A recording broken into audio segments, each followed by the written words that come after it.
À Saint-Arsène, près de Rivière-du-Loup, Jonathan Roy est en pleine récolte.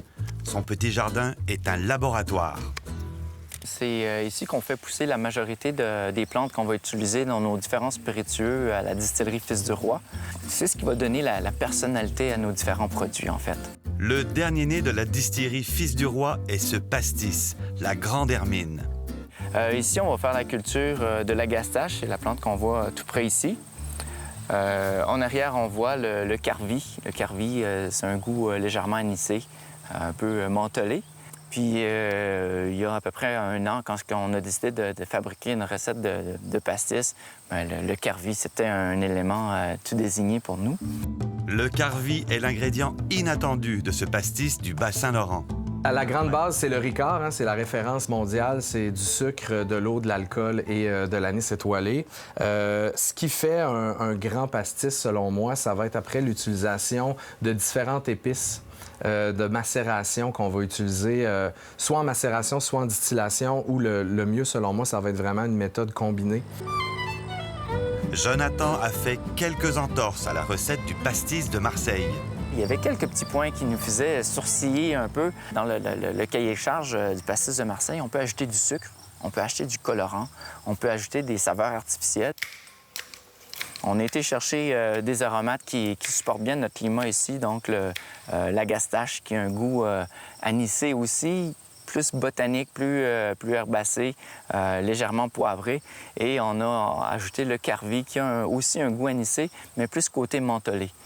Et ce pastis n'utilise aucun sucre, aucune forme de sucre, aucune saveur artificielle, uniquement des plantes qu'on va faire macérer dans nos alambics traditionnels.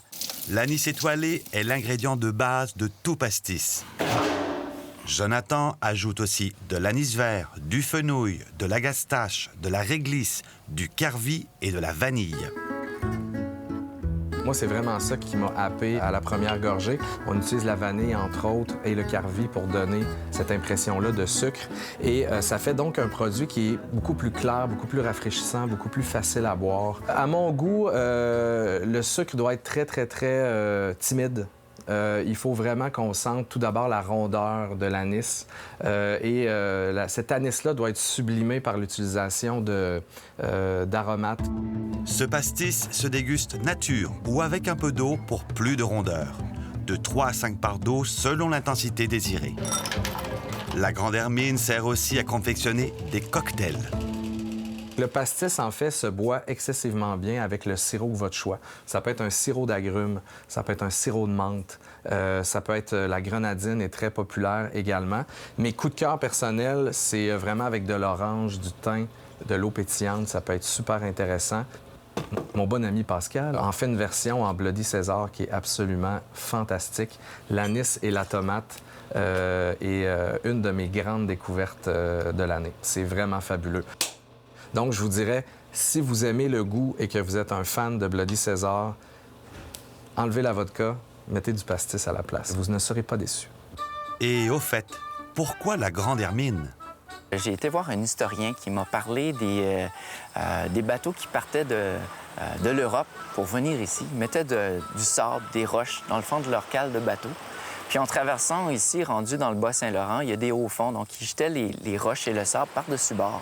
Ce qui a amené énormément de semences tout le long du fleuve Saint-Laurent qui vient directement de l'Europe. Donc, ces premiers arrivants-là, sans trop le savoir, ils ont amené beaucoup d'aromates. Le carvi peut faire partie de ça. C'est pour ça qu'on a nommé notre pastis la Grande Hermine, qui est le nom du deuxième bateau de Jacques Cartier quand il a traversé l'Atlantique. Une bouteille de Grande Hermine coûte 50 $ à la SAQ.